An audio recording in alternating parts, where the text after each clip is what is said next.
Bismillahirrahmanirrahim. Dalam suasana yang mudah-mudahan Allah senantiasa merahmati kita, mengampuni kita, dan menaungi kita dengan keridhaan Allah Subhanahu wa Ta'ala. Sehingga insya Allah pagi hari ini kita mendapatkan ketenangan, kebahagiaan, dan kedekatan kepada Allah Subhanahu wa Ta'ala. Alhamdulillah, pagi hari ini kita kedatangan tamu istimewa, Profesor Dr. Terry Mad dari Departemen Fisika FMIPA UI. Masya Allah, beliau adalah seorang pakar di bidang fisika yang nanti saya akan coba bacakan lebih lanjut lagi. Ini yang pertama saya mengucapkan atau kami mengucapkan jazakumullah khair kepada Prof. Terry yang sudah hadir, menyempatkan waktu di tengah kesibukannya pada hari ini. Mudah-mudahan insya Allah pertemuan pagi hari ini bisa mendatangkan ilmu yang luas dari Allah Subhanahu wa Ta'ala, ilmu yang berkah. Dan juga saya ingin menyapa kepada seluruh pengurus komunitas Pelita Al-Quran yang sudah menyiapkan acara ini dengan sangat baik. Juga kepada seluruh hadirin yang hadir pada pagi hari ini maupun juga pekan-pekan sebelumnya, dan mudah-mudahan pekan-pekan yang akan datang, sehingga ini bisa menjadi komunitas Pelita Al-Quran yang memang membawa manfaat kepada kita lebih dekat kepada Allah, lebih dekat kepada Al-Quran, dan kita memang mengambil segmen mencoba untuk mengkaji keajaiban Al-Quran dan As-Sunnah berkenaan dengan ilmu pengetahuan dan teknologi. Nah, untuk pagi hari ini kita mengangkat tema yang sangat istimewa, Expanding Universe, Isyarat Al-Quran dan Bukti-Bukti Sains. Ini tema yang mudah-mudahan kita makin kokoh mengimani Al-Quran. Insya Allah akan disampaikan oleh Profesor Dr. Renat Terry Mad, yang mohon izin Prof. Terry untuk membacakan biodatanya. Tempat, tanggal lahir Palembang 3 Maret 1965, pendidikan S1 Fisika UI tahun 83 sampai 88 ya. Jadi beliau adalah senior saya masuk 87. Kemudian S3 Universitas Mainz, Jerman, lulus tahun 1996. Kemudian beliau juga mendapatkan kesempatan yang luar biasa untuk postdoktoral di George Washington University, di Okayama University of Science, Institute for Current Physics, University of Mainz, itu dari tahun 1997 sampai tahun 2000. Bidang ilmunya adalah fisika nuklir dan partikel elementer teoretis. Kiprah dan penghargaan beliau, alhamdulillah, segala puji bagi Allah. Beliau sudah guru besar ya Fisika UI tahun 2011 sampai sekarang. Kemudian juga beliau sebagai anggota Dewan Pendidikan Tinggi Indonesia dari 2019 sampai sekarang. Kemudian anggota Akademi Ilmu Pengetahuan Indonesia dari 2012 sampai sekarang. Dan beliau juga alhamdulillah mendapatkan anugerah LIPI Sarwono Award yang ke-18 tahun 2019. Kemudian Outstanding Southeast Asian Scientist tahun 2009, Masya Allah. Ganesha Widya Jasa Adi Utama tahun 2009.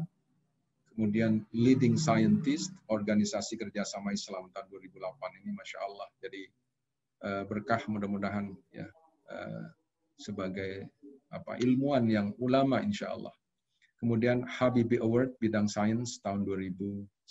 Jadi saya yakin masih banyak lagi yang tidak beliau sebutkan, dan ini Masya Allah anugerah Allah yang luar biasa yang diberikan kepada beliau. Dan alhamdulillah pada kesempatan pagi hari ini kita bisa mengundang beliau dan hadir di sini.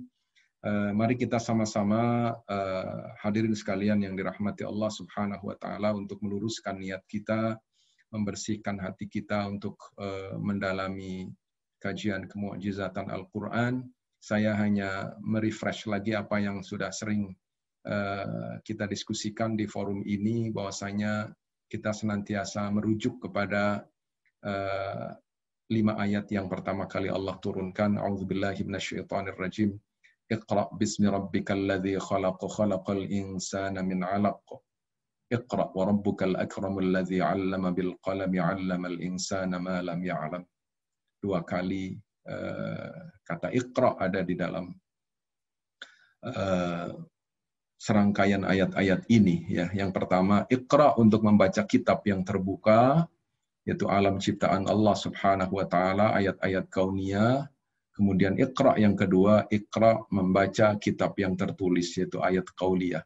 Di mana kita semua tidak hanya yang mempelajari ilmu pengetahuan dan teknologi dituntut untuk bisa membaca ini, sudah barang tentu dengan kelebihan-kelebihan yang Allah anugerahkan pada kita masing-masing, agar kita bisa membaca kitab yang terbuka di alam ciptaan Allah, ayat kauniyah, maupun juga ayat-ayat qauliyah yang tertulis.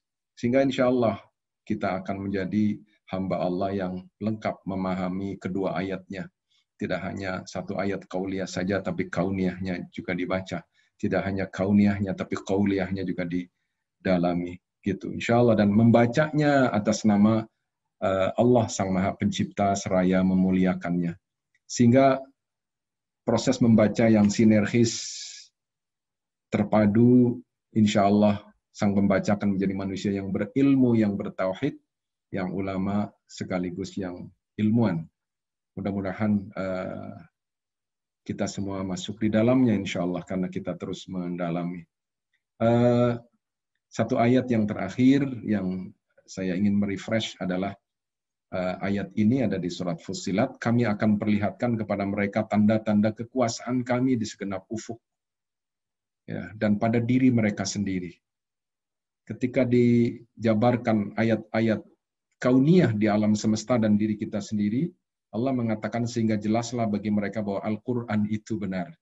Termasuk pada pagi hari ini mendalami expanding universe, gitu, ya, dari temuan-temuan sains seperti apa, dan pada ujungnya adalah bahwa Al-Quran itu adalah benar. Dan apakah Tuhanmu tidak cukup bagi kamu bahwa sungguhnya Dia menyaksikan segala sesuatu. Ayat ini sekedar mengingatkan lagi, insya Allah nanti akan banyak dibahas oleh Prof. Terry. وَالسَّمَاءَ بَنَيْنَاهَا بِأَيْدٍ وَإِنَّا لَمُوسِعُونَ. Dan langit kami bangun dengan kekuasaan kami. Ya, dengan kekuasaan, dengan kekuatan kami. Dan kami benar-benar meluaskannya. Shadaqallahul Azim. Saya kira itu saja pendahuluan dari saya. Mari kita sama-sama menyimak apa yang akan disampaikan oleh Bapak Profesor Dr. Terry Mat. Waktu dan kesempatan kami persilakan kurang lebih 1 jam, Prof. Monggo, insya Allah nanti baru setelah itu tanya jawab. Terima kasih, monggo.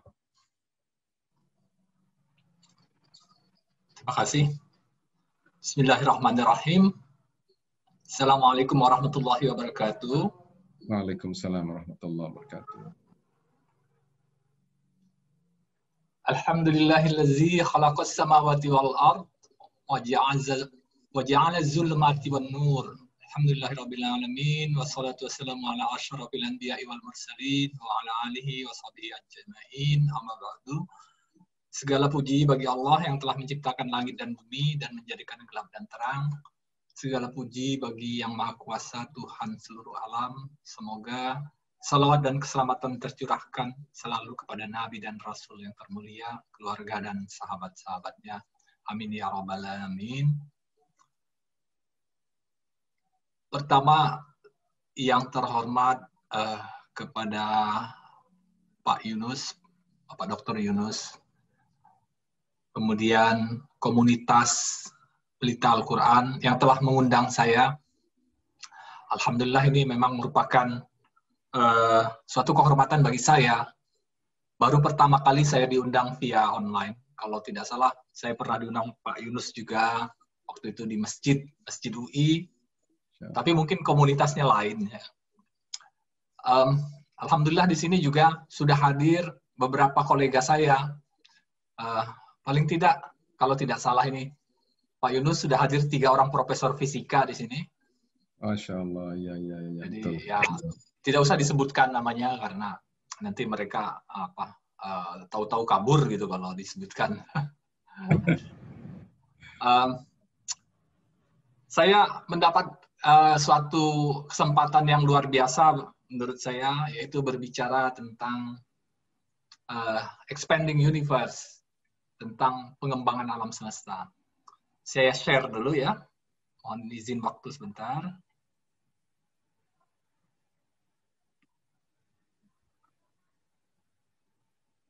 Apakah sudah bisa dilihat? Sudah, Prof. Jelas, silakan. Oke, kita mulai. Bismillahirrahmanirrahim. Rabbi shrah li sadri wa yassir li amri wahlul 'uqdatam min lisani yafqahu qawli. Rabbi zidni ilma. Kita mulai. Saya akan berbicara tentang expanding universe, isyarat Al-Quran dan bukti-bukti sains. Jadi saya pertama harus menggarisbawahi bahwa saya ini fisikawan dan beberapa tawaran itu seringkali saya tolak karena saya merasa tidak kompeten untuk bicara kalau tentang Al-Quran, karena saya lebih banyak menghabiskan waktu saya di bidang fisika, terutama fisika nuklir dan partikel teori. Namun memang harus diakui bahwa kadang-kadang ada overlap, kadang-kadang ada pertanyaan dasar yang sains sebenarnya tidak bisa menjawab menurut saya. Nah, kemarin panitia meminta saya untuk memberikan PowerPoint ini jauh-jauh hari. Ini barusan saya share tadi, karena apa? Karena saya melihat banyak sekali foto-foto yang saya ambil dari internet. Kemudian saya lupa itu sebenarnya alamatnya di mana. Jadi di foto-foto tersebut saya berikan tanda foto ini diunduh dari internet, sehingga saya takut ini melanggar hak cipta jika dipajang di internet. Biasanya setelah saya ceramah itu ada beberapa orang yang langsung mengupload PowerPoint ini sebenarnya dengan menggunakan Acrobat Reader, PDF ke internet, dan saya merasa itu kadang-kadang bisa melanggar hak cipta. Nah, saya mulai beberapa resources yang dapat dilihat, misalnya di YouTube. Saya sebenarnya tidak punya akun YouTube, tapi beberapa orang membuat akun ini memperlihatkan rekaman pendapat-pendapat saya. Alhamdulillah, semoga mereka diberi ganjaran pahala Allah Subhanahu wa Ta'ala untuk usaha-usaha mereka ini. Salah satunya yang mungkin yang relevan dengan pembicaraan kita hari ini yaitu kronologi alam semesta dilihat dari kacamata sains. Kemudian juga saya punya Instagram yang tidak terlalu menurut saya aktif. Mengapa? Kadang-kadang saya itu agak takut juga kalau menulis sesuatu yang sering dilakukan oleh orang-orang di Instagram. Saya kadang-kadang memakai semacam pendapat bahwa I have something to write. Ini yang selalu saya ceritakan ke orang-orang. Jadi bukan I have to write something, tapi I have something to write. Kebanyakan kan di medsos ini kan orang memakai ide atau prinsip bahwa I have to write something supaya saya eksis di media sosial. Tapi saya lebih banyak atau lebih sering menggunakan prinsip bahwa I have something to write. Jadi kalau saya tidak punya something, saya tidak akan menulis. Kemudian ada lagi homepage saya, ini homepage resmi fisika, dan di sini ada makalah-makalah utama baik yang sifatnya semacam technical papers, paper-paper teknis fisika teori, mulai dari fisika nuklir, fisika partikel, bahkan sampai ekonomifisika, itu saya letakkan di sini. Kemudian juga beberapa artikel populer, itu sekitar 50-an artikel populer, serta opini saya juga saya taruh di sini, bisa dibaca. Moga-moga ini bisa dilihat. Dan saya kira nanti panitia bisa membagikan PowerPoint ini atau PDF file ini setelah ceramah. Nah, kita mulai. ini sudah beberapa kali saya berikan di dalam ceramah-ceramah saya. Kita sebenarnya ingin menghargai betapa besarnya alam semesta ini, betapa kecilnya kita. Cuma kadang-kadang karena kita selalu fokus ke diri kita, itu istilahnya egosentris. Tapi ya memang ini memang sifat manusia, ego. Kita kadang-kadang menganggap kita besar, tapi sebenarnya kita luar biasa kecil kalau kita lihat dari sini. Nah, ini adalah kampus UI, karena saya biasanya memberikan ceramah atau kuliah di UI, saya ambil kampus UI ini. Ini saya selalu beri kutipan seperti ini, foto-foto diambil dari Google Map supaya saya jangan dituntut. Tapi kadang-kadang ini tidak akurat. Ya. Nah, ini ukuran kalau kita naik ke atas, misalkan atau bayangkan saja bahwa kita naik ke atas dengan pesawat ulang-alik atau pesawat di Enterprise-nya Star Trek, itu sangat tepat sekali mungkin di masa depan. Kalau kita naik ke atas dengan ketinggian mungkin 1 kilometer ke atas, belum sampai 1 kilometer sih ini, maka kita akan lihat ukuran 4.000 meter, 4 kilometer kali 4 kilometer, itu UI masih kelihatan. Jadi maaf, ini bukan UIN, ini bukan ini UI-nya negeri gitu ya. Yang UI yang satu lagi swasta katanya. Jadi ini saya ambil UIN. Ini daerah Ciputat. Nah, kalau kita naik lagi ke atas, maka kita akan melihat bumi. Bumi yang lebarnya atau diameternya sekitar 13.000 kilometer hampir. Jadi kita akan lihat bumi, dan kita lihat kebetulan di sini ada Jazirah Arab ya. Ini Afrika. Dan awan-awannya. Terlihat sekali bahwa bumi itu bulat, dan kalau kita ada waktu sebenarnya berkeliling, kita bisa membuktikan bahwa tidak benar itu pendapat bahwa bumi itu datar. Nah, kalau kita naik lagi ke atas, karena belum pernah ada orang yang mengirimkan foto ini, jadi ini sebenarnya mulai simulasi komputer, kita lihat tata surya kita. Tata surya kita ini kira-kira lebarnya atau diameternya sekitar 11.800.000.000 kilometer. Jadi kita sudah cukup jauh ini, cukup jauh kita sudah keluar dari tata surya kita.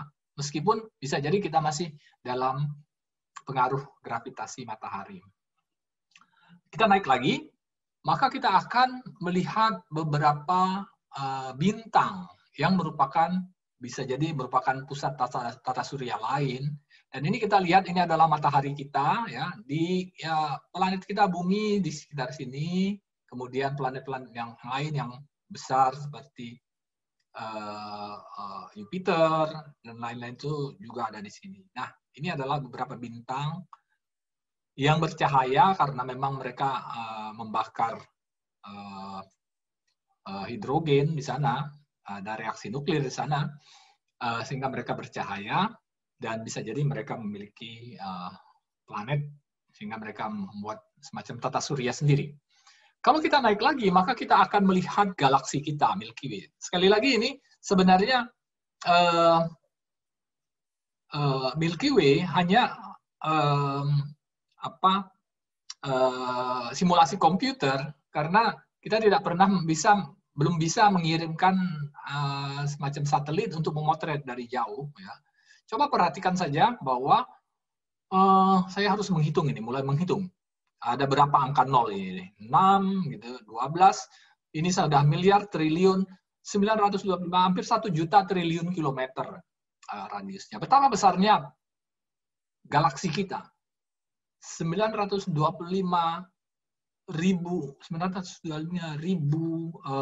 triliun kilometer ya. Ini ribu, juta, miliar, triliun. Jadi hampir 1 juta triliun kilometer dari pinggir sini ke pinggir sini. Betapa besarnya galaksi kita kalau kita bandingkan dengan tata surya kita yang ada di sini. Ya. Syahdan katanya ada black hole di tengah-tengah sini ya, karena kita lihat bahwa di sini sangat-sangat banyak bintang, tapi meskipun banyak sekali bintang itu, di sini relatif agak kurang kerapatannya, tidak terlalu dense. Di sini ya rapat sekali, sehingga ada kemungkinan di situ ada black hole. Tapi kalau kita bisa naik lagi ke atas, maksudnya menjauh lagi dari Milky Way, galaksi kita, maka kita akan melihat di sini ya ada beberapa galaksi lain, galaksi-galaksi tetangga kita. Kita punya tetangga ini galaksi-galaksi. Dan di sini jaraknya sudah berapa ini?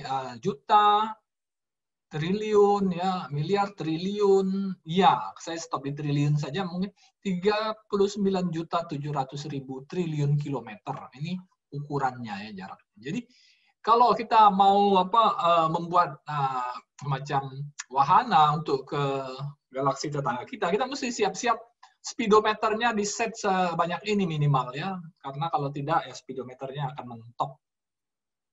Nah, ada satu poin atau beberapa hal, katakanlah tidak cuma satu poin, yang ingin saya garis bawahi tentang tetangga kita, yaitu galaksi Andromeda. Yang pertama, ini saya ambil dari Astronomy Picture of the Day NASA.gov. Ini tulisan ini ada dulu ya. Kemudian saya tidak menemukan lagi sekarang ketika saya browse di sini, nggak tahu kenapa. Tapi ini benar bahwa galaksi ini pertama kali diamati Muslim Persia. Jadi di planet ini seorang Muslim yang pertama kali mengamati galaksi ini ya. Tahun 1964. Luar biasa. Dan planet ini jaraknya itu, saya kalau menerjemahkan ini ke dalam jarak cahaya, jarak yang bisa ditempuh cahaya. Jadi misalnya katakanlah matahari kita di sini, ya, kemudian ini galaksinya, maka saya lebih praktis kalau menghitung jarak ini dengan tahun cahaya. Maksudnya apa? Berapa tahun cahaya dari galaksi ini akan sampai ke bumi kita? Berapa tahun cahaya? Kita tahu bahwa cahaya itu memiliki kecepatan yang luar biasa 300.000 km per detik ya. Jadi ini tentu saja kecepatan yang luar biasa. Namun dengan kecepatan yang luar biasa itu, jaraknya kalau diterjemahkan dengan tahun cahaya itu adalah 2 juta tahun cahaya dari bumi. Sehingga apa? Sehingga cahaya yang kita potret ini, meskipun ini dipotret mungkin 10-20 tahun yang lalu, itu cahaya yang berasal dari 2 juta tahun yang lalu. 2 juta tahun yang lalu. Menurut ilmuwan biologi, 2 juta tahun yang lalu belum ada kehidupan di permukaan planet ini. Sehingga ini adalah keadaan di mana waktu itu di bumi belum ada kehidupan. Dan katanya begitu. Keadaan 2 juta tahun yang lalu. Ini sudah merupakan fosil. Kalau nanti galaksi Andromeda meledak, hilang, maka kita baru tahu 2 juta tahun lagi. Karena baru 2 juta tahun lagi cahayanya akan sampai ke bumi. Nah, kita naik lagi, kita tinggalkan galaksi tetangga kita itu, maka kita akan lihat galaksi-galaksi yang lain ya, yang jauh lebih besar. Lihat Andromeda itu ada di sini ya. Ini Andromeda galaksi, kemudian Milky Way atau jalur susu ya. Kalau kita bilangnya saya lupa istilahnya itu, mungkin Pak Yunus tahu. Ini kita galaksi kita itu dinamakan apa? Bima Sakti ya kalau nggak salah ya. Saya nggak menemukan itu di literatur sains. Iya, Bima Sakti. Tapi di literatur sering disebut Milky Way. Nah, ini galaksi Andromeda. Kemudian kita lihat di sini ada berbagai bintang dan galaksi lain. Kalau kita naik lagi, maka kita akan melihat klaster galaksi. Galaksi-galaksi ini tercatat mengklaster ya. Mengklaster. Galaksi-galaksi ini. Mengapa demikian? Mungkin ini karena pengaruh gravitasi tentu saja. Siapa yang bisa menyatukan kecuali gravitasi? Kita lihat bahwa galaksi-galaksi itu yang diwakili dengan titik-titik ini, itu mengklaster. Lebih senang berkelompok. Sama juga dengan manusia, lebih senang berkelompok daripada sendiri-sendiri. Nah, jarak gambar ini atau lebar gambar ini sudah 200 juta tahun cahaya. Jadi, cahaya dari sini sampai ke sini, kalau tadi jarak galaksi atau galaksi Andromeda ini jaraknya ke kita 2 juta tahun cahaya, maka sekarang kita berada pada orde 200 juta tahun cahaya. Cahaya, kalau kita punya senter yang sangat kuat, kita pancarkan dari sini, maka 200 juta tahun akan sampai ke sini. Betapa besarnya klaster galaksi. Tapi kalau kita naik lagi, ini masih bisa terlihat. Ada namanya super cluster galaksi, super cluster. Jadi cluster-cluster tadi membentuk cluster yang lebih besar. Ya. Jadi seperti ini. Jadi seperti kabut-kabut, kita lihat ya, seperti kabut-kabut. Kabut-kabut kumpulan dari ratusan atau ribuan galaksi mungkin. Ini dinamakan super cluster galaksi. Nah, jaraknya ingat ini sudah 2 juta tahun cahaya, dan kalau kita naik lagi, inilah alam semesta yang terlihat. Kita lihat bahwa super cluster tadi membentuk, lihat ini ada super cluster, jadi Virgo super cluster, ini kecil sekali, dan lebarnya sekarang adalah 28.000 juta tahun cahaya. Ini adalah simulasi komputer. Mengapa tidak lebih? Mengapa tidak lebih? Nah, ini mengingat usia alam semesta. Usia alam semesta itu adalah per 2 ini, 14.000 juta tahun cahaya atau 14 miliar tahun cahaya. Sehingga apa? Sehingga inilah yang alam semesta yang bisa kita lihat. Cahaya yang di luar atau jaraknya lebih dari 14.000 juta tahun cahaya atau 14 miliar tahun cahaya, itu belum sampai ke bumi. Jadi, kita tidak bisa melihat meskipun dengan menggunakan simulasi komputer. Sehingga inilah apa yang disebut dengan alam semesta yang terlihat oleh kita saat ini. Nah, ini beberapa catatan numerik. Lihat bahwa jumlah supercluster tadi yang merupakan kumpulan-kumpulan cluster galaksi itu 10 juta, jumlah grup galaksi 25 miliar, jumlah galaksi besar 350 miliar, jumlah bintang itu ada sekitar 30 miliar triliun bintang yang bisa dikatalogkan oleh umat manusia.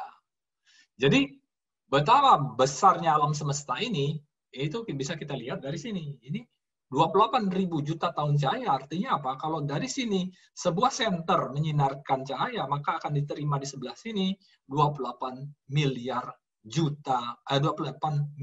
tahun lagi. Itu tentu saja ukuran yang di luar ukuran hidup manusia. Nah, satu catatan lagi, alam semesta yang terlihat ini kemungkinan hanya sebagian kecil dari alam semesta yang sesungguhnya. Mengapa? Karena pertama, galaksi lain tidak terlihat karena cahaya belum sampai ke bumi, seperti saya katakan tadi. Tapi bisa juga alam semesta ini ukurannya tak berhingga, ya. Jadi tak berhingga besarnya. Jadi sebenarnya kalau kita lihat ke sana, ini terus saja, ke sana terus saja, ke bawah, ke atas terus saja. Mengapa? Itu salah satu prinsip yang digunakan oleh astrofisikawan atau kosmologis, bahwa alam semesta ini homogen dan serba sama, ya. Meskipun di sini terlihat titik-titik, ya, ada hitamnya, ada vakum, ada galaksi, tapi ini sebenarnya bisa dianggap homogen. Sehingga kalau saya melihat ke sini, coba perhatikan bahwa tidak ada, keluar sini tidak ada pengurangan warna, pengurangan cahaya, pengurangan titik putih begitu, ya. Ke sini titik putih itu tetap sama, itu homogen, sama saja. Sehingga bisa jadi ada kemungkinan bahwa alam semesta ini terus saja sampai tak berhingga dan kita tidak tahu bagaimana ujungnya. Dan kalaupun ada ujung, karena apa? Menurut Einstein, alam semesta bisa tertutup.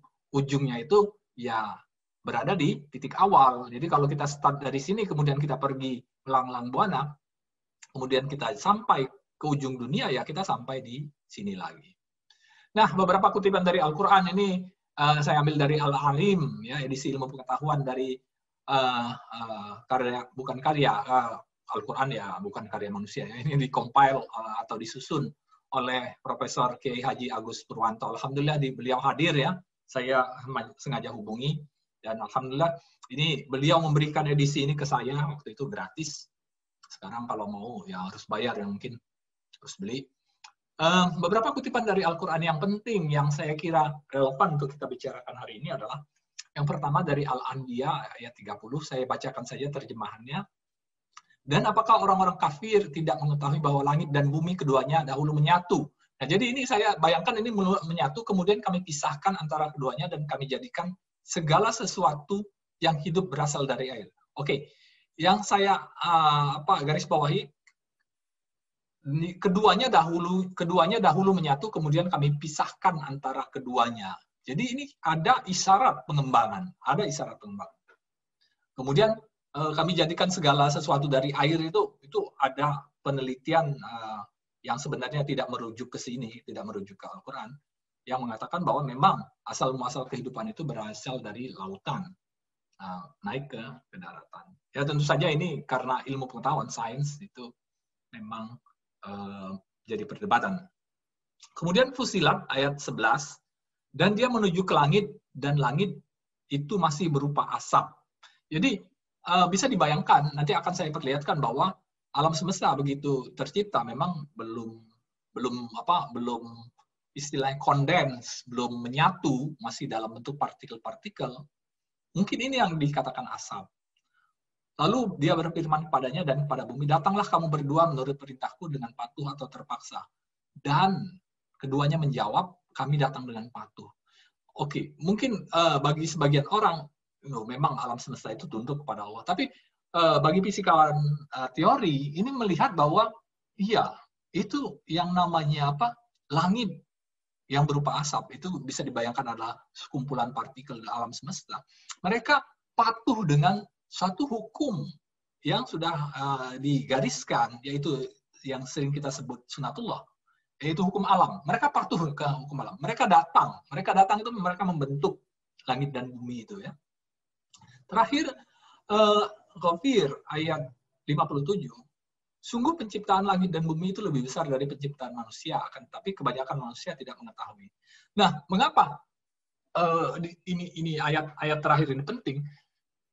Mungkin kalau kita sekarang membacanya karena kita sering mendapatkan informasi tentang penciptaan langit dan bumi, kita tahu bahwa penciptaan langit dan bumi itu luar biasa besar. Seperti yang saya katakan tadi, ukuran alam semesta pun bisa jadi tak berhingga.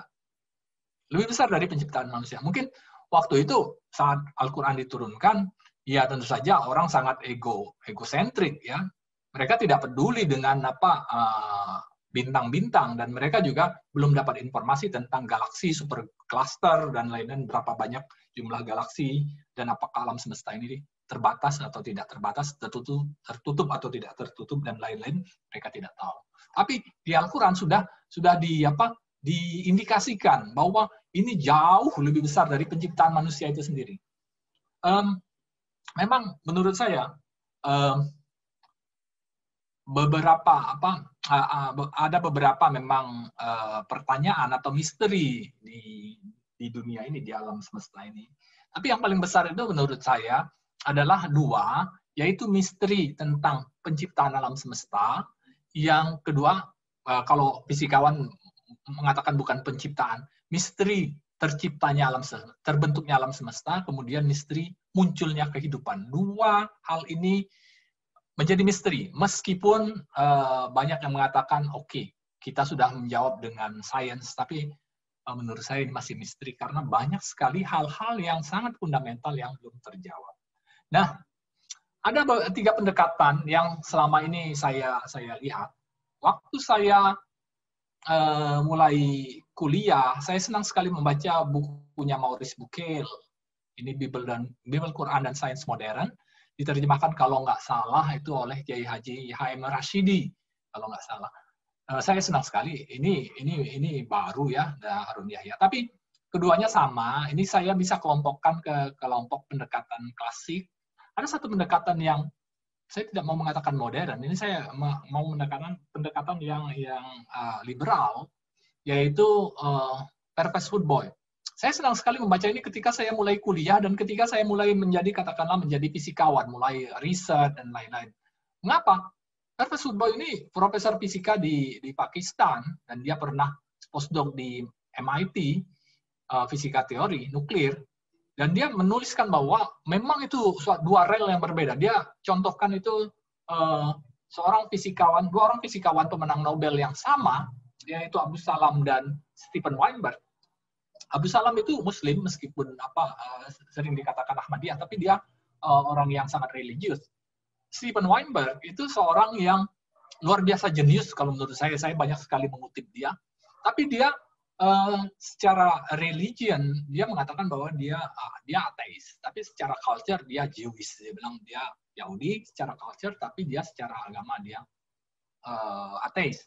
Nah, dua orang ini dengan perbedaan keyakinan itu sampai pada konklusi yang sama tentang suatu interaksi, dua buah interaksi sebenarnya, interaksi listrik dan nuklir lemah, sehingga digabungkan menjadi elektroweak, interaksi elektroweak, dan mereka mendapatkan Nobel untuk itu. Ini dicontohkan oleh Pervez Woodboy bahwa keyakinan itu berbeda dengan sains. Ya. Jadi belief, maksudnya keyakinan itu belief, ya, dengan sains itu berbeda. Dua rel yang berbeda yang tidak bisa dicampur adukan. Nah, problem menurut Pervez Woodboy adalah bahwa ketika orang mulai mencoba mencampur adukan kedua rel ini, menggabungkan kedua rel, yang kadang-kadang kedua rel ini bertemu, kadang-kadang tidak bertemu. Nah, saya dulu senang sekali membaca ini, sampai sekali waktu saya ketemu buku ini, Nidal Gusom itu mengkritik yang ini dan mengkritik kayak ini. Dia katakan, oh ini klasik ya. Pertanyaannya adalah, kalau Anda terus-menerus di sini, Anda akan ditanya, kalau begitu mana sains yang dihasilkan dari sini? Memang saya lihat tidak ada di literatur sains ya. Di literatur buku-buku seperti ini memang ada, tapi di literatur sains tidak ada sains yang dilahirkan dari sini. Nah, kalau Anda ke sini, itu dikatakan oleh Nidal Gusom itu Anda terlalu sekuler, itu Anda memisahkan ini agama dengan sains. Sains itu kehidupan sehari-hari, pengamatan sehari-hari, maaf. Itu disebut juga sains pengamatan manusia, kemudian rasio. Dan kalau menurut Islam itu kan bagian dari sunatullah juga, bagian dari alam juga, sehingga itu harusnya tidak terpisahkan. Nah, Nidal Gusom itu kalau ini fisikawan nuklir partikel teori, ini juga seorang fisikawan partikel teori yang bekerja di Uni Emirat Arab. Saya nggak tahu kenapa saya senang membaca buku fisikawan teori dan mengapa fisikawan teori itu banyak sekali yang start ke sini. Ya, ini termasuk Profesor Kiai Haji Agus Purwanto. Mungkin insya Allah dia menuliskan buku-buku seperti ini yang bisa terkenal di dunia. Pendekatan dia ini relatif beda dengan pendekatan 1 dan 3. Dia mengatakan bahwa oke, kita tidak bisa mencampur adukan memang. Karena apa? Karena apa yang kita ketahui tentang Al-Quran, informasi dari Al-Quran, itu kan kita tafsir. Kita bergantung pada tafsir, yang menurut dia itu ada 7 lapis. Jadi ini lapis pertama ini. Literal seperti ini lapis pertama. Kita butuh pendalaman yang luar biasa untuk masuk ke lapis kedua sampai mungkin kalau bisa lapis ke-7. Nah, kalau kita sudah bisa masuk ke lapis-lapis berikutnya, tentu saja baik sains maupun Al-Quran itu tidak pernah ada pertentangan. Jadi beliau memang saya kira moderat di tengah-tengah antara pendekatan Maurice Bucaille, Harun Yahya maupun Pervez Woodboy. Nah, bagaimana alam semesta sebesar ini tercipta menurut sains? Ini adalah bagian terakhir, meskipun bagian paling besar. Anda lihat ini dari topik saya sekitar 30 lagi. Saya barusan berbicara 20 slide. Untuk start ke sini tentu saja orang harus bergantung pada teori relativitas umum. Teori relativitas umum itu beda dengan relativitas khusus yang dikenal oleh masyarakat awam. Masyarakat awam mengenal Einstein dengan E sama dengan mc kuadrat, atau suatu massa itu akan berubah semakin berat jika kecepatannya menuju kecepatan cahaya. Ini untuk umum saya beritahu saja, ini mudah dimengerti bahwa kalau V itu sama dengan C, maka 1 dikurang 1, 0, suatu angka dibagi 0 tentu saja menjadi tak hingga. Nah, M bisa saya ganti dengan waktu. Kalau ini waktu T, ini T0, maka waktu pun akan berubah menurut Einstein kalau kita menuju kecepatan cahaya. Nah, itu sangat banyak sekali ini pelanggaran-pelanggaran rumus ini yang diketahui, meski diketahui oleh para orang awam pun mengetahui ini rumus Einstein seperti ini. Pelanggaran yang paling sering itu seperti di film Star Trek, ya di film-film Thor, atau film apa lagi yang sering itu, mereka bisa menuju kecepatan cahaya tanpa mengalami ini, ya. Itu luar biasa, itu pelanggaran. Tapi memang film-film itu enak ditonton. Nah, teori relativitas umum itu lebih rumit sehingga orang-orang sulit untuk masuk ke sini. Tapi inilah base kita atau gantungan kita untuk mempelajari tentang pengembangan alam semesta. Ini cuma salah satu rumus saja yang begitu indah yang saya ketik dengan latex waktu itu, ya. Bagus sekali rumusnya. Rumusnya indah, teorinya indah, ya. Kalau Anda bisa mengerti, itu luar biasa. Nah, Einstein membuat suatu teori relativitas umum, kemudian dia menghitung waktu itu bagaimana alam semesta ini menurut teori relativitas umum. Mengapa? Karena teori relativitas umum itu tidak lain adalah teori gravitasi. Dan alam semesta ini, pengembangannya atau penyusutannya, atau mau statis itu dikontrol oleh gravitasi. Jadi teori gravitasi Einstein yang merupakan teori relativitas umum itu sangat-sangat berperan di sini. Nah, Einstein kemudian mendapatkan bahwa alam semesta itu berkembang. Tapi karena saat itu tidak ada informasi tentang alam semesta berkembang, maka dia harus membuat teori yang alam semesta tidak berkembang atau statis. Dia masukkan suatu konstanta yang dia sebut konstanta kosmologi. Ya. Konstanta kosmologi ini semacam rem gitu. Jadi di situ dia rem sehingga cocok dengan pengamatan saat itu bahwa alam semesta tidak berkembang. Nah, alam semesta kemudian terbukti berkembang dengan adanya bukti dari pergeseran merah atau redshift. Redshift itu sering disebut-sebut orang, tapi bagaimana prinsipnya? Saya kira inilah yang utama dalam topik saya hari ini, pergeseran merah. Kita semua tahu efek Doppler. Efek Doppler ini kalau misalnya sebuah ambulans datang ke arah kita, atau sebuah mobil dengan membunyikan klakson datang ke arah kita, suaranya pasti berbeda dengan ketika ambulan itu menjauhi kita, setelah melewati kita, menjauhi kita, atau sebuah mobil yang membunyikan klakson menjauhi kita. Itu mengapa? Karena gelombang suara itu longitudinal seperti ini, ya. Nah, kalau mobil ini bergerak ke sana, ini seolah-olah gelombang itu dia dorong ke sana, sehingga jarak antar gelombang di sini semakin, sekali lagi, semakin sempit, semakin dekat. Sementara jarak yang di sini semakin jarang atau semakin longgar. Kalau kita bayangkan di sini frekuensinya, ya, jadi frekuensi itu tentu saja di sini merapat, panjang gelombangnya merapat, ya, sehingga frekuensinya naik. Ya. Sementara di sini karena seperti kalau bayangkan gelombang transversal yang seperti sinus, ya, seperti saya kalau bilang sinus itu ke masyarakat itu nggak boleh. Saya harus bilang itu seperti riak air begitu, ya, turun naik begitu. Tentu saja riak itu akan ditarik di sini, ditarik sehingga apa? Jarak antar puncak-puncak riak, puncak-puncak gelombang itu akan makin besar dibandingkan sini. Sehingga di sini panjang gelombangnya menjadi lebih besar, frekuensinya menjadi lebih rendah. Itulah sebabnya kalau ambulan mendekati kita suaranya melengking tinggi, sementara kalau ambulan meninggalkan kita suaranya seperti agak mengarah ke lebih rendah frekuensinya. Nah, ini juga terjadi pada cahaya yang dipancarkan oleh bintang atau galaksi. Cahaya yang dipancarkan oleh bintang atau galaksi tentu saja tidak bisa kita lihat, ini kita melihat warna begitu, ya. Jangan-jangan warnanya memang begitu.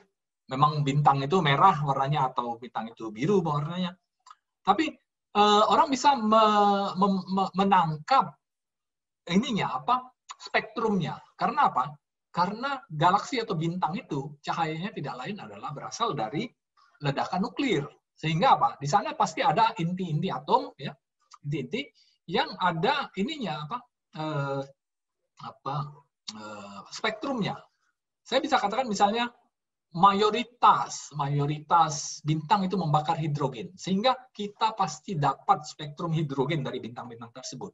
Nah, spektrum hidrogen, tapi ini asumsi pertama kita bahwa hidrogen kita sama dengan hidrogen di sana. Karena apa? Karena ini semuanya serba sama. Bahkan tadi kan alam semesta ini pun sangat homogen, isotropik, kemana-mana sama jumlahnya, ya. Sehingga hidrogen di sana sama dengan hidrogen di sini. Nah, kalau kita bandingkan spektrum hidrogen di sana dengan yang di sini, kita lihat bahwa yang dari bintang, galaksi yang jauh, itu terlihat dia bergeser ke kiri, ya. Ininya, apa spektrum-spektrumnya. Sementara yang, jadi ini misalnya ini normalnya, maka yang bintang-bintang yang jauh itu seperti ini. Apa bergesernya ke merah. Seumpama mereka mendekat, itu maka spektrum itu akan bergeser ke arah blue. Dengan kata lain, ke arah sini, ya. Jadi kalau meninggalkan itu merah, kalau menuju kita blue. Saya sering mengatakan ke mahasiswa, kalau Anda ingin hafal ini bagaimana? Naik aja ke atas gedung di Jakarta malam hari itu, ya. Semua mobil yang meninggalkan kita, menjauh dari kita pasti merah warnanya. Mengapa? Karena lampu rem sama lampu belakang itu emang di-set merahnya. Jadi itu simpel sekali gitu. Oke, sekarang bagaimana prinsipnya pengembangan alam semesta? Begini. Kalau ini adalah bumi kita, kemudian ini ada galaksi pertama, galaksi kedua, galaksi ketiga, galaksi keempat, yang semakin lama semakin jauh. Kalau alam semesta yang berkembang, maka jarak bumi dengan galaksi pertama harus menjauh. Harus membesar. Istilah menjauh itu tidak relevan. Membesar jaraknya. Sehingga, kalau kita ini yang kita anggap diam, kita tentu saja bergerak. Tapi kita bisa ambil posisi kita diam, maka galaksi pertama itu harus bergerak ke kanan dengan kecepatan V. Tapi galaksi yang kedua, karena dia juga harus menjauh dari galaksi pertama, maka kecepatannya harus 2V. Supaya apa? Supaya dia menjauh dari kita, dan dia juga menjauh dari galaksi pertama. Galaksi ketiga, itu harus menjauh juga dengan kecepatan V, maka kecepatannya terhadap bumi haruslah 3V. Itu menjelaskan galaksi keempat, mengapa kecepatannya harus 4V. Karena dia harus menjauh dari galaksi pertama, galaksi kedua, dan galaksi ketiga. Jadi antara galaksi ketiga dan keempat, itu ada kecepatan V. Ini kita umpamakan kalau mengembangnya alam semesta itu konstan, berbarengan. Gitu ya. Nah, kalau ini kita adopt, kita ambil asumsi ini, maka kita akan mendapatkan grafik seperti ini. Kalau kita bisa mengamati redshift tadi, oke, redshift ini ya, kita bisa mendapatkan berapa kecepatannya, dari berapa jauh spektrum ini, misalnya spektrum ini bergeser ke kiri, itu kita bisa mendapatkan kecepatannya. Maka antara kecepatan dengan jarak itu harus ada grafik yang linear seperti ini. Nah, saya sangat salut kepada para astronom, itu mereka bisa kalau melihat bintang itu mereka langsung bisa ngitung, oh itu jaraknya sekian, dan itu oh itu bintang itu masanya sekian. Itu luar biasa ya. Jadi dengan melihat bisa mengetahui berapa massa dan berapa jarak. Tapi dari pengamatan itu udah dari tahun 1900-an awal orang mulai bisa, harus ada grafik seperti ini kalau alam semesta ini memang berkembang menurut versi ini. Nah, apa yang diamati oleh Edwin Hubble itu pada tahun 1920 memang benar. Jadi kalau dia plot antara jarak bintang ataupun galaksi, kemudian dia plot kecepatan resesinya, resesi itu kecepatan menjauhnya, maka linear seperti ini. Nah, gradien ini, berapa kemiringan ini menentukan apa yang disebut dengan konstanta Hubble, tapi saya tidak akan masuk ke sana. Kita masuk ke sini saja, karena waktunya juga tinggal sebentar lagi. Galaksi dan bintang bergerak saling menjauh. Terbukti alam semesta berkembang, dan Einstein minta maaf. Mengapa Einstein minta maaf? Sorry, saya memasukkan konstanta kosmologi untuk mengerem. Sehingga ini konstanta kosmologi saya ambil lagi, alam semesta berkembang cocok dengan teori saya semula. Gitu kata Einstein. Nah, belakangan tahun 1998 itu merupakan kesalahan Einstein kedua, dikatakan orang. Mengapa? Karena alam semesta ini memang berkembang, tapi akhir tahun 1900-an ini diketahui bahwa berkembangnya dipercepat. Jadi butuh konstanta lagi, tapi dengan tanda berbeda. Kalau tadi untuk mengerem, ini untuk mempercepat. Nah, kemudian muncullah ini orang namanya George Gamow, yang menjelaskan atau membuat teori bahwa alam semesta ini, kalau memang alam semesta ini berkembang, dulunya alam semesta ini mungkin lebih kecil dari sekarang, ya. Maksudnya logisnya lebih kecil, dan sekali waktu dia sangat-sangat kecil itu menuju ke satu titik. Inilah yang disebut dengan teori Big Bang. Jadi titik itu meledak. Dari satu titik meledak, kemudian membesar, dan bagusnya dalam tanda kutip teori Big Bang ini, dia bisa meramalkan chemical elements ya, elemen-elemen kimia susunannya atau berapa banyaknya distribusinya elemen kimia di alam semesta. Oke, saya masuk ke sini dulu. Teori Big Bang ini ya masih dianggap suatu teori yang mungkin ya relatif hayalan sampai dua orang ini adalah dua orang fisikawan instrumen. Mereka menggunakan teleskop radio yang bentuknya seperti kuping ini, sisa dari Perang Dunia Kedua waktu itu mereka gunakan, dan mereka mengamati ada satu frekuensi yang tidak hilang-hilang gitu ya. Misalkan katakanlah di sini frekuensi ini ya. Kalau saya plot ini frekuensi ya. Ada satu titik frekuensi yang tidak hilang-hilang, mau diamati sepanjang tahun tetap ada, mau diarahkan kemana saja tetap ada ya. Mau ini dibersihkan atau dikotori oleh burung-burung merpati kan, kalau hinggap pasti kotor sini, tetap ada. Dan belakangan diketahui orang itu kalau zaman dulu ya, TV zaman dulu itu kalau di setel di channel yang tidak ada stasiun TV-nya itu banyak ulat-ulat. Sekarang kan zaman modern itu tidak ada lagi, langsung diganti dengan blue screen ya. Itu adalah frekuensi statik yang waktu itu sangat membingungkan dua orang ini. Tapi kemudian mereka menemui salah seorang, saya lupa namanya, mungkin 3 orang profesor di sini masih ingat, mereka publikasikan hasil ini, ya, setelah menemui satu orang ahli yang mengatakan kemungkinan ini radiasi latar belakang kosmik yang merupakan dasar dari teori Big Bang ini. Dan 2 orang ini mendapatkan hadiah Nobel sekitar 14 tahun kemudian. Ya.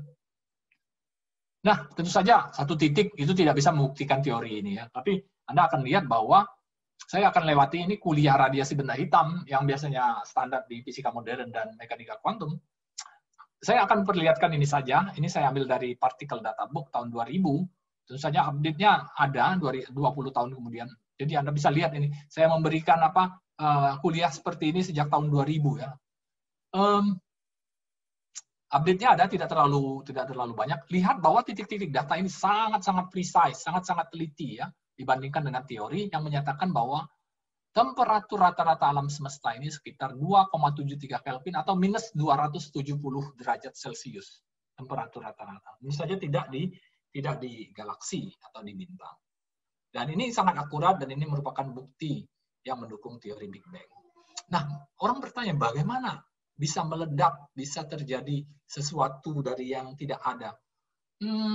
Saya bisa menjelaskan singkat suatu rumus yang sering dipakai di fisika yang dikenal oleh mahasiswa atau bahkan di SMA sudah dipelajari yang dinamakan ketidakpastian Heisenberg. Saya tidak suka banget ketidakpastian ini karena inilah yang membuat fisika yang saya kenal tadinya eksak menjadi tidak eksak. Fisika yang pasti menjadi ilmu yang tidak pasti karena dia katakan ketidakpastian. Ada rumus delta X delta P yang kalau saya ubah menjadi delta E delta E, delta I delta T itu mendekati suatu konstanta Planck dibagi 2. Ini nilainya 10 pangkat minus 34 Joule second atau 0,000 ada 34 nolnya baru angka 1. Kecil sekali ya, kecil sekali. Tapi ini rumus ini ternyata membolehkan kita melanggar energi, melanggar hukum kekekalan energi dalam selang waktu yang sangat singkat. Ya. Jadi kalau Anda mau melanggar 1 Joule, menciptakan 1 Joule atau 1 kalori lah, nggak beda jauh, Anda diizinkan hanya dalam 10 pangkat minus 34 detik. Singkat sekali, tidak ada gunanya untuk mengurangi berat badan Anda. Nah, tapi teori ini mengatakan bahwa bisa jadi di suatu tempat vakum, di suatu tempat yang sangat-sangat kosong, itu tercipta partikel dan antipartikel, kemudian bergabung lagi. Selama selang waktu dari sini ke sini itu tidak melanggar hukum ini, dan ini bisa tercipta di mana-mana, sehingga bisa kejadiannya di mana-mana. Gitu ya. Banyak orang mengatakan, nah ini kan hayalan, ya hayalan. Tapi ada orang yang namanya Casimir bilang, taruh saja 2 plat di sini, 2 plat di sini, jaraknya kecil-kecil saja, maka terciptanya partikel dan antipartikel di kiri dan di kanan jauh lebih besar daripada yang di tengah-tengah plat karena jarak antar plat itu sangat dekat. Sehingga kedua plat itu akan tertekan Dan itu bisa dibuktikan secara eksperimen ya. Jadi meskipun ini tampak seperti hayalan, tapi ini terbukti secara fisika bahwa di vakum, di tempat yang tidak ada, itu tercipta banyak partikel dan antipartikel. Saya sering bicara dengan astronom senior maupun filosof senior. Saya katakan bahwa ontologi itu harus ditinjau lagi ya. Orang di ontologi, di filsafat itu mempertanyakan apa itu ada. Dan saya katakan, dengan teorinya atau ketidakpastian Heisenberg, itu saya bisa mengatakan bahwa sesuatu yang tidak ada, atau apa itu tidak ada, itu tidak ada. Sesuatu yang tidak ada, itu tidak ada. Sulit sekali ya, sangat filosofis. Semuanya ada. Sesuatu yang tidak ada, itu tidak ada ya. Ini kan, di ontologi kan selalu bertanya apa itu ada ya. Nah, kronologi singkatnya, ini bisa saya katakan seperti ini ya, alam semesta. Menurut teori Big Bang, ini sebenarnya belum dikoreksi ya, di sini mulai membesar, nanti saya koreksi. Di sini tercipta alam semesta di 0 second, kira-kira terciptanya di sini, kemudian 10 pangkat minus 43 detik, jadi ini nolnya 0, sekian, nolnya ada 43, baru angka 1, sangat kecil sekali. Ini era Planck. Di sini orang tidak tahu apa-apa. Mengapa? Ingat ketidakpastian Heisenberg. Di sana bisa terjadi apa saja. Tapi orang berusaha untuk masuk ke sini. Setelah itu, saat 10 pangkat minus 43 second ini, kita bisa lihat berapa temperatur alam semesta. Luar biasa panas. Ini angkanya saya sudah tidak sempat membaca lagi. Ini juta, ini triliun, dan seterusnya. Dalam Kelvin, tentu saja Kelvin dan Celsius untuk ukuran ini tidak beda jauh ya, kecuali 3 kan. Temperatur saat ini sekitar 3 Kelvin atau minus 270 Celsius. Bedanya cuma 300 Celsius. Kalau ukuran ini tidak ada gunanya. Nah, setelah itu baru namanya Grand Unification Era. Di sini terjadi pengembangan yang sangat cepat ya, dinamakan era inflasi. Ini era inflasi. Mengapa terjadi seperti itu? Ini masalah nanti ya oke. Orang tidak bisa melihat ke sini ya, ke sini. Karena apa? Karena kalau kita proyeksikan ini harusnya segitiga ke sini ya. Jadi memang kalau diproyeksikan ini alam semesta ini seperti ini, maka kita akan mendapatkan terciptanya alam semesta itu sebelum Big Bang gitu ya. Ini diperdebatkan orang. Jadi waktu itu solusinya adalah inflasi. Ada pengembangan yang jauh lebih cepat dari kecepatan cahaya terjadi saat itu. Nah, disinilah partikel mulai tercipta ya. Partikel dan antipartikel. Kemudian selama masa ini, partikel dan antipartikel itu tidak bebas. Mereka bergabung menjadi radiasi, foton. Kemudian radiasi juga tidak bebas. Mengapa? Karena energinya sangat tinggi. Radiasi itu kalau energinya sangat tinggi, dia bisa berubah menjadi partikel dan antipartikel yang kemudian bisa berubah lagi menjadi radiasi. Jadi ini terjadi suatu proses yang sangat rumit karena temperatur sangat panas, dan saya mesti katakan bahwa partikel antipartikel itu tidak bebas. Foton pun tidak bebas. Baru 300.000 tahun kemudian setelah terjadinya Big Bang, itu radiasi bisa lepas. Karena apa? Karena radiasi atau foton itu tidak lagi, temperaturnya tidak terlalu tinggi, energinya tidak terlalu tinggi untuk menjadi partikel antipartikel. Nah, sejak saat ini, fotonnya itu bisa lepas dan terbang ke masa kita, dan bisa kita deteksi, dan bisa kita telusuri sejarahnya. Tapi di balik ini, kita tidak bisa. Nah, ini adalah penjelasan-penjelasan tentang era Grand Unification atau era penggabungan agung, di mana waktu itu temperatur masih sangat tinggi sekali di daerah sini ya. Saya akan lewati ini karena apa? Karena waktu era nukleosintesis. Ini saja yang saya akan garis bawahi sebentar, yaitu kurang dari 1 detik setelah terjadinya Big Bang, rasio N per P konstan, tapi setelah itu rasio neutron per proton itu turun melalui reaksi ini. Proton bergabung dengan elektron menghasilkan neutron dan neutrino. Kemudian terjadi reaksi ini, ya, dan terakhir terjadi reaksi ini, deuteron tambah deuteron menjadi helium 4. Kemudian temperatur turun reaksi ini, reaksi fusi penggabungan partikel-partikel ini berhenti. Mengapa harus berhenti? Sebab kalau tidak, semuanya akan terpanggang, istilahnya dalam tanda kutip, maka alam semesta ini akan berubah menjadi inti-inti berat, dan tidak ada alam semesta seperti sekarang, tidak ada kehidupan lagi, karena semuanya sudah berubah menjadi besi, timbal, ya. Tidak ada lagi kehidupan seperti sekarang, karena kehidupan yang kita kenal di planet ini, basisnya adalah air. Air itu hidrogen, tentu saja. Hidrogen, menurut teori ini, dengan reaksi seperti ini, itu kelimpahannya paling tinggi. Jadi, ramalan teori Big Bang itu kelimpahan hidrogen di alam semesta ini sangat tinggi, dan itu dideteksi, yaitu 75% hidrogen, 25% helium-4, dan sisanya adalah deuterium, dan lain-lain. Kemana besi, kemana timbal, emas, dan lain-lain, itu terciptanya di bintang-bintang. Jadi, bintang-bintang kemudian mengkondens, partikel itu mengkondens menjadi bintang dan galaksi. Nah, disitulah terjadinya reaksi pemanggangan inti-inti atom untuk membentuk inti-inti berat. Era rekombinasi, saya akan akhiri dengan beberapa slide. Topik ini sudah lewat 8 menit, yaitu skenario kiamat versi sains. Ya. Bagaimana nasib alam semesta? Sekali lagi, kuliah ini serta slide-slide ini saya mulai gabungkan sejak sebelum tahun 2000-an, di mana setelah itu diketahui bahwa alam semesta ini dipercepat.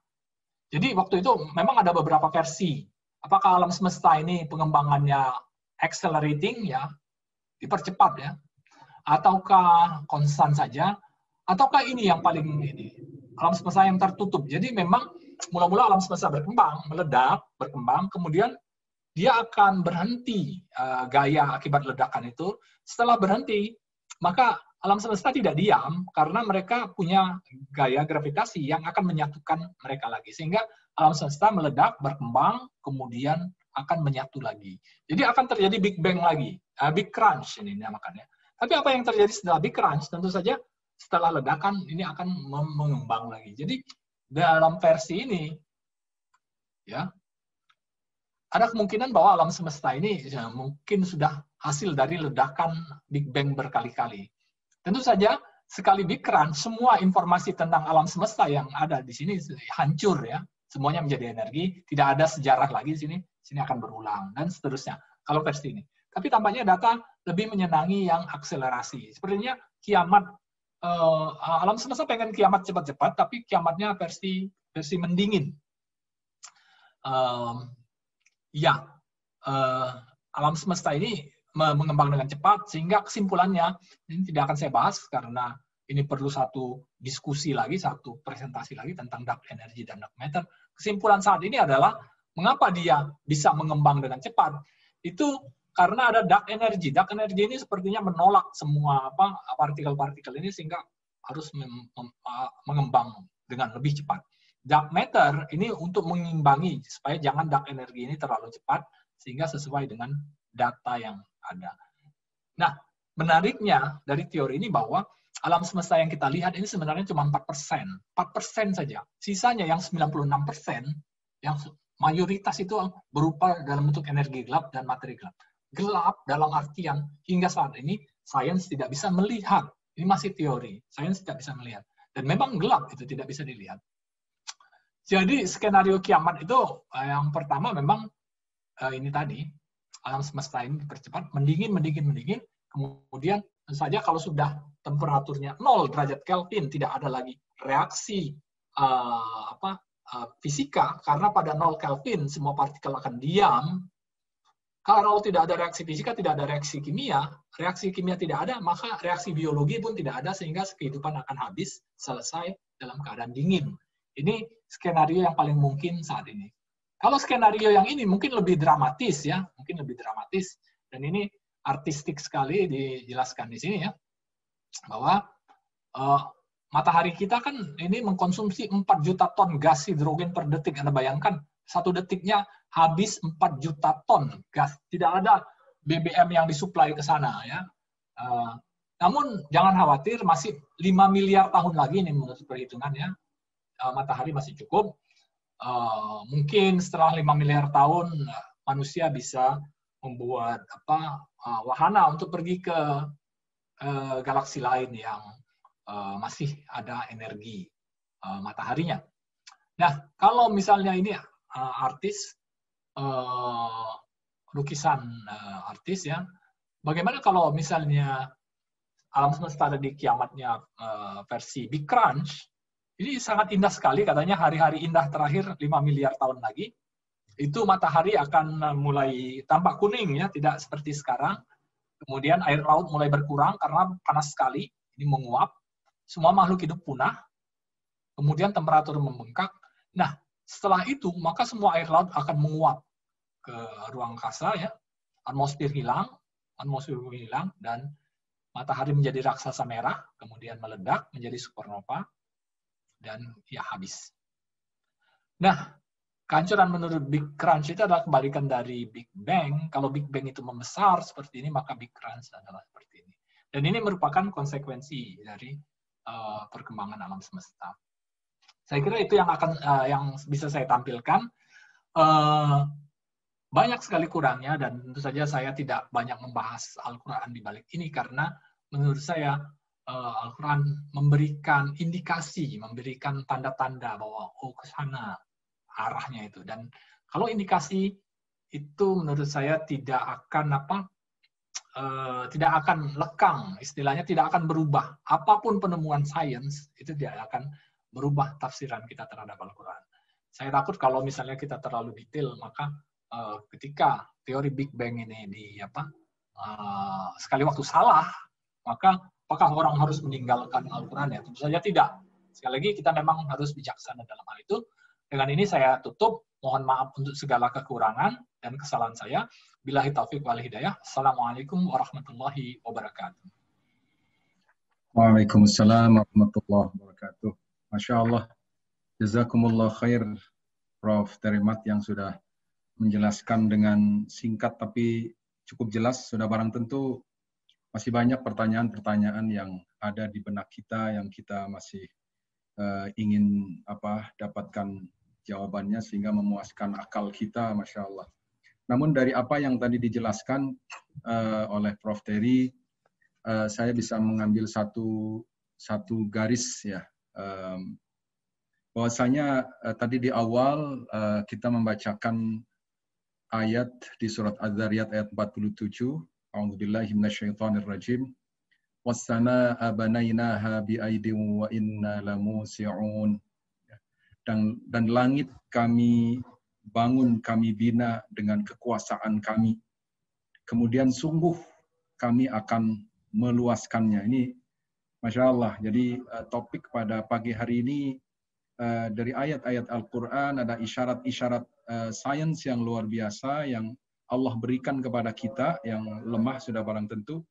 Namun dengan kasih sayang Allah Subhanahu wa taala, Allah pun juga mengajarkan kita sebagaimana tadi di surah Al-Alaq ya 5 ayat yang pertama itu kita mendapatkan satu inspirasi bahwasanya Allamal insana ma lam ya'lam. Allah mengajarkan manusia apa-apa yang tidak diketahuinya. Dan ini Masya Allah 15 abad ya kurang lebih ya dari ayat itu diturunkan itu baru ada kejelasan-kejelasan. Pada saat Al-Quran diturunkan bunyinya masih sama dan tetap sama sampai hari kiamat. Was-samaa'a banainaha bi'aidin wa inna lamusi'un. Ya. Bahwasanya orang percaya, orang tidak percaya, orang beriman, tidak beriman dengan ayat-ayat Al-Quran, Allah Subhanahu wa taala tetap maha gagah, maha akbar. Masya Allah, dan ayat-ayatnya juga kokoh. Namun alhamdulillah Allah Subhanahu wa taala pun juga memberikan isyarat-isyarat kepada kita, memberikan clue-clue kepada kita manusia, sehingga pada akhirnya manusia pun juga bisa menjawab. Sudah barang tentu secara evolutif ya, ilmu pengetahuan terus berkembang saling melengkapi dan menyempurnakan sebagaimana tadi yang sudah dipaparkan dengan sangat jelas oleh Profesor Terry yang memang Masya Allah beliau bidangnya ada di situ. Baik, mudah-mudahan iman kita pada pagi hari ini terus bertambah kepada Allah Subhanahu wa taala karena komunitas pelita Al-Quran mengundang para pakar dan sebagainya tidak lain adalah agar kita makin kuat, makin kokoh keimanan kita kepada Allah, kemudian kita makin mampu untuk menyungkur sujud kepada Allah Subhanahu wa taala. Hadirin sekalian, komunitas Pelita Al-Qur'an yang dirahmati Allah Subhanahu wa taala, sudah cukup banyak pertanyaan-pertanyaan yang masuk, dan ini pun juga masih banyak pertanyaan yang masuk lagi. Nah, tadi saya coba untuk mencatat satu persatu. Prof. Terry, mungkin kita coba jawab singkat-singkat saja karena pertanyaannya di sekitar 10 pertanyaan lebih. Tapi insya Allah mudah-mudahan dengan waktu yang ada, mari kita jawab. Nanti kalau ada yang tidak terjawab, kita akan coba meminta pembicara nanti untuk mungkin menjawab dengan tertulis, kemudian kita kirimkan di komunitas. Barangkali gitu, Prof. Terry, ya. Insya Allah. Insya Allah. Baik. Insya Allah. Jazakumullah khair. Yang pertama, ini ada pertanyaan dari, ya saya sebutkan Bapak saja ya. Saya kalau panggil Mas ternyata sudah bapak-bapak ya. Bapak Muhammad Fani Al-Farisi, ya bismillah, bagaimana pendapat Prof. Terry mengenai rencana manusia hidup di Mars? Apakah mungkin? Sedangkan Allah Azza wa Jalla telah menetapkan manusia menjadi khalifah di bumi. Itu Prof. Mungkin singkat-singkat saja. Insya Allah masih ada pertanyaan berikutnya. Langsung kita jawab ya? Saya kira langsung aja. Oke. Ya terima kasih. Pertanyaan bagaimana rencana hidup di Mars.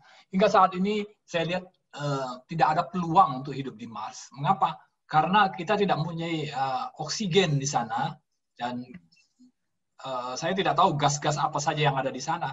Tapi air pun hingga saat ini belum ditemukan di sana. Jadi kalaupun untuk hidup itu ya sulit sekali. Saya tidak tahu temperaturnya, tapi sangat ekstrim. Di bulan saja itu temperatur kalau lagi menghadap matahari dengan lagi malam itu luar biasa ekstrim, bisa mungkin sekitar 100 derajat bedanya, dan itu manusia tanpa perlindungan tidak bisa. Jadi hingga saat ini menurut saya untuk di tata surya kita, ya itu yang bisa kita amati, itu tidak ada peluang untuk hidup di planet lain. Jadi saya melihat seperti itu.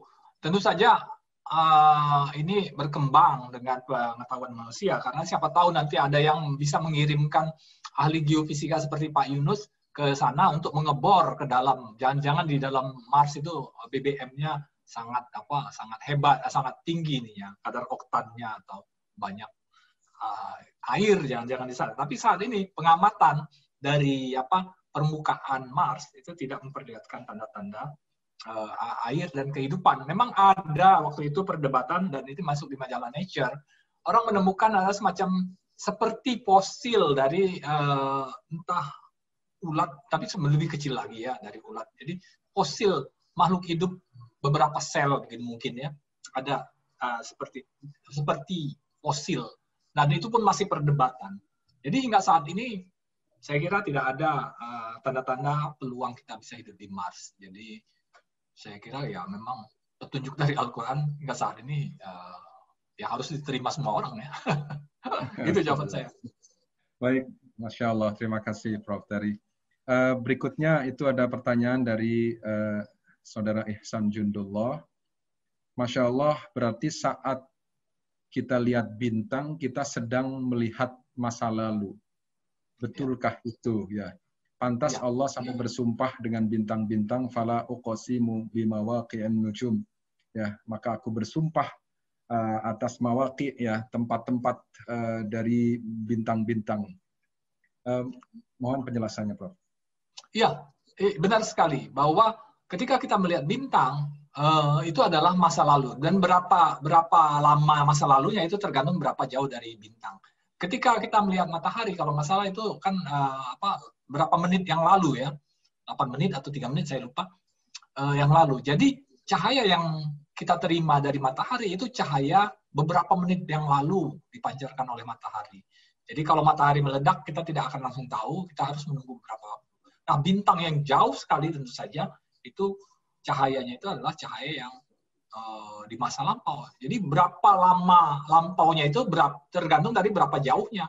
Seperti galaksi Andromeda sebenarnya untuk mata yang terlatih, galaksi Andromeda itu di malam-malam tertentu bisa dilihat tanpa teleskop. Tapi untuk mata yang terlatih ya. Dan itu adalah cahaya 2 juta tahun yang lalu.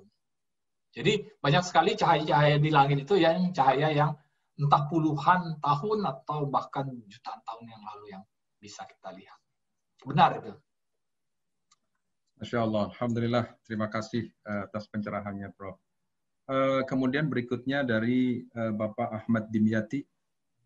Masya Allah. Assalamualaikum. Alhamdulillah sudah banyak kajian sains yang sudah termaktub dalam Al-Quran. Apakah juga sudah ada usaha untuk mengajukan permasalahan yang timbul dari sains dan teknologi terhadap proses legislasi Islam? Misalnya isu sholat di luar angkasa, puasa di wilayah sekitar kutub. Silakan, Prof. Ya, tentu saja saya harus menyerahkan ini mungkin ke Pak Yunus karena apa? Ya, sholat di luar angkasa atau di daerah kutub, apakah kita harus puasa atau tidak? Ya tentu saja saya kira sains bisa sedikit membantu dalam hal ini. Jadi misalnya kalaupun kita di luar angkasa, kita mungkin ya kiblat kita ya harus ke arah bumi kalau begitu. Kalau menurut saya itu bisa dibantu oleh sains di sana. Mungkin tentu saja tidak mudah menemukan bumi kalau kita sudah jauh dari tata surya. Misalnya seumpama ada hadirin di sini mungkin di masa depan akan berangkat keluar tata surya, bagaimana sholat ya harus cari alat yang bisa mengarahkan ke arah bumi gitu ya. Disitulah kiblatnya. Nah kemudian bagaimana dengan di kutub yang kadang-kadang itu kan bisa seharian malam gitu ya. Kalau pas bulan Ramadan ya nggak ada puasa di sana. Ya tentu saja itu saya kira saya serahkan ke orang seperti Pak Yunus untuk mengatakan atau menjawab hal ini. Sains tentu saja bisa menjawab, dan saya mesti katakan bahwa mengapa pada masa lalu itu astronomi di dalam Islam sangat maju, karena memang interest ke astronomi itu tinggi. Yang pertama memang buat pertanian itu perlu astronomi. Yang kedua untuk sholat, untuk penentuan awal bulan Ramadan ya dan Syawal, itu sangat penting astronomi. Sehingga sains itu waktu itu, astronomi terutama itu sangat didukung oleh para sultan ya. Jadi interest di situ sangat tinggi. Itu aja. Baik, alhamdulillah. Terima kasih, Prof.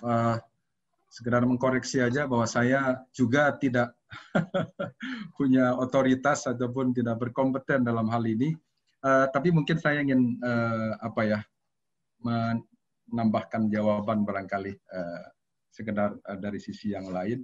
Ya, bahwasanya memang di masa yang lalu pertanyaan-pertanyaan seperti ini memang dimungkinkan ya kita bertanya tentang hal yang memang belum terjadi, dan memang di dalam syariat kita menghindari pertanyaan-pertanyaan yang menimbulkan kesulitan. Tapi pada hari ini alhamdulillah sudah ada pesawat ruang angkasa dan sebagainya. Kemudian orang sudah di kutub dan sebagainya dengan ilmu pengetahuan dan teknologi. Sudah barang tentu masalah-masalah seperti ini sudah waktunya untuk dipecahkan. Siapa yang memecahkan, siapa yang menyelesaikan? Menurut saya adalah gabungan dari otoritas, ya, otoritas sains gitu yang memang diberikan ilmu oleh Allah Subhanahu wa taala, kemampuan memahami sains dan teknologi, juga dengan para ulama syariah yang memang memiliki bidang fikih, usul fikih dan sebagainya, pemahaman agama dengan lengkap, sehingga dengan mempertemukan ini maka solusi atas berbagai permasalahan akan lebih mudah. Termasuk diantaranya adalah perbedaan waktu, ya, ibadah Ramadan, salat Idul Fitri dan sebagainya gitu. Itu sebetulnya dengan mempertemukan dua otoritas sains didengar karena memang dengan kejujurannya menyampaikan pandangan-pandangan tentang sains. Kemudian juga di dalam kaidah-kaidah fiqhiyah dan sebagainya syariah itu pun juga sudah ada. Dengan bertemu itu saling merendah, saling menghormati, menghargai, menghilangkan ego masing-masing. Insya Allah penyatuan waktu ini menjadi urusan yang mudah. insya Allah ke depan. Mudah-mudahan kita komunitas pelita Al-Quran pun juga bisa menghadirkan tema-tema seperti ini ke depan, insya Allah. Baik, Prof. Terry, kami lanjutkan lagi. Dari Saudara Banu, ya, Prof. Terry mohon penjelasan dari ayat Al-Quran yang menyampaikan bahwa alam semesta diciptakan Allah dalam 6 masa, ya. Bagaimana penjelasan sainsnya, ya. Kurang lebih itu. Syukron Prof. Hatur nuhun, terima kasih katanya. Baik. Iya, terima kasih. Ini pertanyaan yang sering sekali ditanyakan, dan saya kira di beberapa buku seperti yang ditulis oleh Harun Yahya dan mungkin di Maurice Bucaille ada juga, ya, sudah dijawab. Saya sebenarnya dari dulu memang mencari itu di balik misalnya teori Big Bang, apakah ada ini tanda-tanda 6 masa itu, saya belum ketemu. Mungkin di sini nanti bisa juga kita minta pendapat dari Pak Profesor Agus Purwanto yang hadir, yang menulis tentang ayat-ayat semesta. Dia bisa mungkin menjelaskan tentang 6 masa tersebut. Jadi tanda-tanda 6 itu memang belum saya lihat di teori-teori yang saat ini berkembang. Tentu saja kita bisa membangun teori sendiri, tapi apakah kita harus melakukan itu? Saya kira mungkin sebaiknya kita mengacu ke teori yang ada, kemudian kita mengembangkan teori tersebut, ya, baru kita bisa melihat mungkin apakah ada relasinya. Tapi mungkin nanti bisa jadi kita tanyakan ke Prof. Agus Purwanto yang banyak berkecimpung. Jadi Prof. Agus Purwanto lebih melihat dari sisi Al-Quran gitu. Kalau saya kan lebih banyak ke sisi fisikanya. Mohon maaf, jadi saya belum bisa menjawab. Gitu. Prof. Terry, kalau kita berikan kesempatan sejenak gitu ke Prof. Agus Purwanto, bagaimana? Silakan. Saya senang. Prof. Agus Purwanto bisa diberi itu. Assalamualaikum, Prof. Masih hadir di sini, ya? Ini Pak Kiai Haji. Kita panggil Pak Kiai Haji atau Pak Prof. Agus Purwanto, ya? Waalaikumsalam warahmatullahi wabarakatuh. Silakan, Prof. Enggak, saya tadi sempat kelewat apa pertanyaannya, ya? Masalah alam semesta diciptakan dalam 6 masa. Oh, iya. Ya, sebentar. Kita sepertinya nggak punya cukup waktu tuh, Pak Terry. No. Ya. Untuk bahas itu, Pak Terry. Ya. Ini kan sudah jam 8.30. Ya, mungkin singkat saja ada clue gitu, ada clue, Pak Agus. Ya. Atau mungkin nanti bisa kita bahas juga di tema khusus, Prof. Ya, nanti diundang. Ini nanti kita undang. Tapi singkatnya saja mungkin, Prof. Iya, singkatnya ada clue-nya. 6 masa. Ya, jadi kalau detailnya itu kan bumi itu juga diungkapkan dalam 2 masa, begitu, ya. Itu. Nah, kemudian jadi memang ini rumit. Jadi saya sendiri itu juga belum terlalu clear sebenarnya. Kalau kemudian itu harus dikaitkan dengan teori yang ada sekarang, gitu, ya.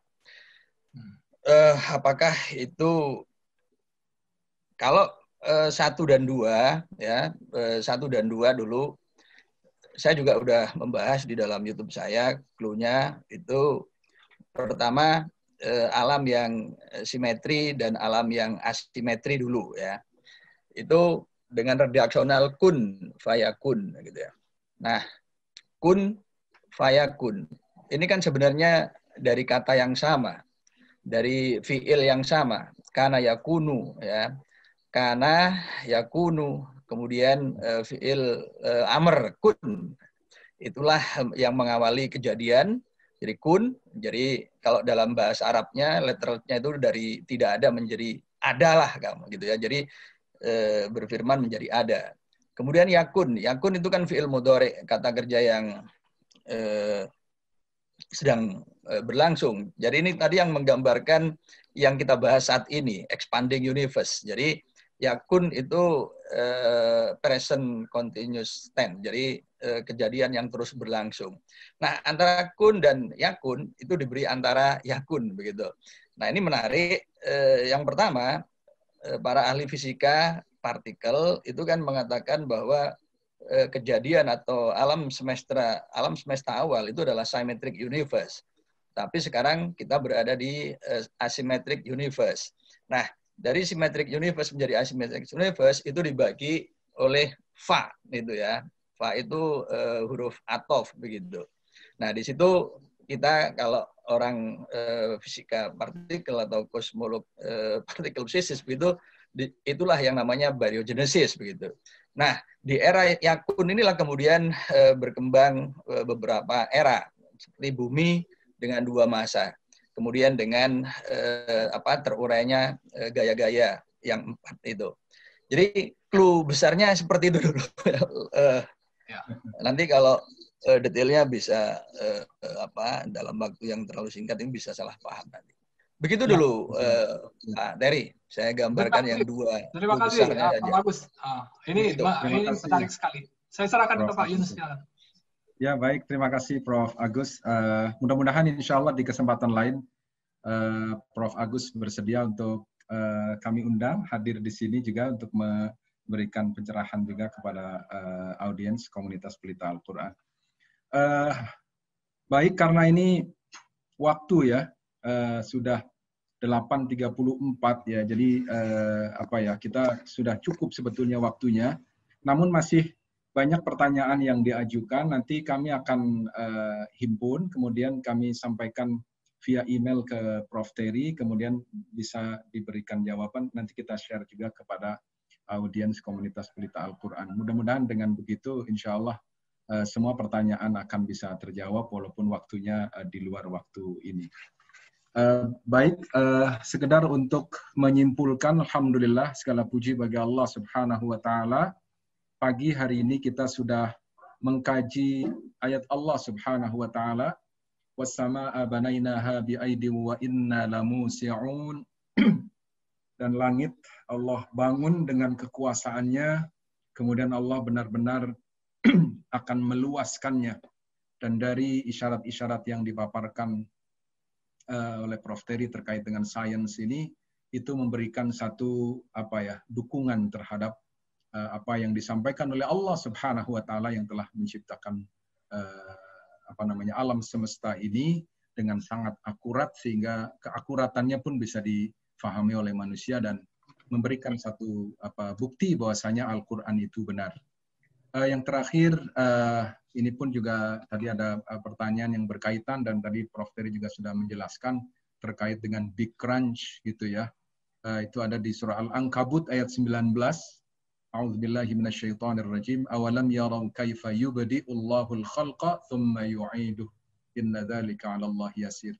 Dan apakah mereka tidak memperhatikan bagaimana Allah memulai penciptaan makhluk, kemudian dia mengulanginya kembali. Sungguh yang demikian itu mudah bagi Allah. Masya Allah. Mudah-mudahan mudah-mudahan kita semua diberikan kemudahan, diberikan bimbingan oleh Allah Subhanahu wa Ta'ala.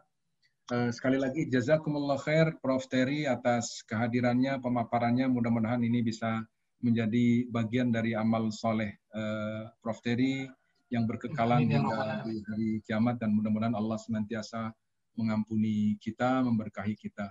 Untuk hadirin sekalian, jazakumullah khair atas kehadirannya, menyimak dengan penuh perhatian. Mudah-mudahan Allah senantiasa memberikan hidayah, memberikan rahmat kepada kita semua, dan terus menambahkan ilmu dan keimanannya kepada Allah Subhanahu wa Ta'ala. Jazakumullah khair kepada seluruh yang hadir tanpa saya sebutkan satu persatu. Kemudian coming soon, ini serial kajian keajaiban Al-Quran dan As-Sunnah yang akan datang karena memang sudah dijadwal. Temanya kematian sel yang diprogram dalam tinjauan Al-Quran dan As-Sunnah. Ini ahli biologi, ya, Dr. Anomo Laksono, dosen biologi UI dan peneliti International Newton Fund dengan Edinburgh University, United Kingdom. Mudah-mudahan Allah Subhanahu wa Ta'ala kembali memberikan kesempatan kepada kita sehingga bisa menyaksikan serial keajaiban Al-Quran dan As-Sunnah yang diselenggarakan oleh komunitas pelita Al-Quran yang akan datang, insya Allah. Baik, saya kira demikian. Sekali lagi terima kasih Prof. Terry dan seluruh panitia serta seluruh audiens yang sudah hadir. Mari kita sama-sama tutup pertemuan pagi hari ini dengan membaca doa penutup majelis. Subhanakallahumma wa bihamdika asyhadu an la ilaha illa anta astaghfiruka wa atubu ilaik. Terima kasih, mohon maaf. Assalamualaikum warahmatullahi wabarakatuh. Waalaikumsalam warahmatullahi wabarakatuh.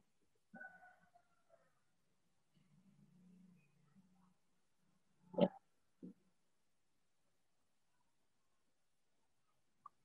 Alhamdulillah.